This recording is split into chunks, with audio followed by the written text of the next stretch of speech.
What's happening? Brian Tong here, and welcome to the Apple Byte for all the good and bad inside the world of Apple on this Thanksgiving break, plus the winners of our spec case giveaway. Now let's get to the show, and it's now official. Apple has acquired PrimeSense, the company behind Microsoft's Kinect motion sensor, for reportedly around $345 million. Now, Apple reps confirmed the deal to CNET, and this is exciting because we all know how this could play out with the Apple TV, but it goes beyond that.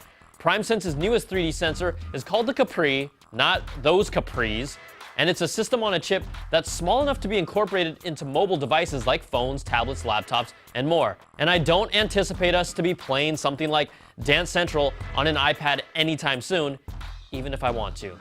Now, their technology can also be used in 3D scanners like this one called Sense by 3D Systems to create accurate 360-degree scans of real-world objects that can then be printed. Apple acquired Authentech and their fingerprint sensor back in July of 2012, and Touch ID on the iPhone 5S was the first implementation of it. PrimeSense's tech will also take time to incorporate, but I'm pretty excited to see how Apple will bring some new innovation from this to their new product lines. Now, we've also talked about how Touch ID could potentially open the floodgates for mobile payments in the past. We're still far behind in the US, but a job posting shows Apple is looking for a payment software engineer that will help build a next-generation payment platform that will push the boundaries in new markets for Apple retail. Big words, I know, but NFC payments are still clunky here, and there have been recent reports about Apple installing iBeacons into their stores so that you will get information delivered to your phone based on your location in the store, since it will know what's on the shelf you're looking at, because that's not creepy at all. iBeacons could be part of this next-generation payment system Apple is hiring for. I want my phone to be a true, easy-to-use digital wallet, but we'll see how it all comes together. Now let's check out some Apple patents, and a new revelation from website Unwired View shows Apple's plans to give the Touch ID button trackpad capabilities. For example, you could pan over a map that's displayed on a screen by swiping in any direction over the Touch ID sensor. It can even detect revolving your fingertip around the Touch ID button versus twisting it. And yes, I'm still talking about Touch ID, but just think of it as taking the home button to the next level to be used for navigation or different functions based on gestures with its 500 DPI resolution for detection, and that's some real cool stuff. Now, a recent patent was also awarded to the Big A for a refocusable camera with light field technology that could be used in a device like an iPhone. Now, if light field technology sounds familiar, the Lytro camera might ring a bell that allows you to refocus an image taken after it's been shot.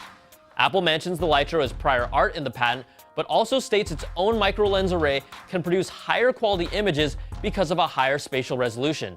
The patent also allows Apple to pursue this either with a standalone product or within a mobile device. And I know I could use this on my phone because it seems like every stranger that takes a picture for me takes horrible pictures.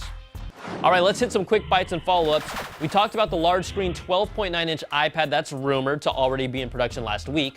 Digitimes is now reporting that Quanta Computer has landed its own contract with Apple to mass produce the tablet for the second half of 2014. And Quanta is also competing for iWatch production orders that's being targeted for a second quarter 2014 launch, according to the report. Also, the recent introduction of new 27-inch and 32-inch 4K displays from AU Optronics have sparked speculation that these could be the displays used for Apple's next Thunderbolt display with the new Mac Pro coming in December. Now, onlookers have been waiting for any technology that would even allow the Big A to offer a 4K display alongside the Mac Pro, but again, we'll keep following this. And finally, a great story benefiting Product Red. We've talked about how Apple's own Johnny Ive and designer Mark Newsom worked together to create several one-of-a-kind products to benefit Product Red. Their all-red Mac Pro sold for $977,000, with the desktop originally estimated to sell at $60,000, and it looks really cool if you slap a Coca-Cola logo on it. Then the all-gold Apple EarPods sold for $461,000, and I just missed the winning bid by $460,999. And their special edition Leica camera we showcased sold for $1,805,000, and that's why they call it one of a kind.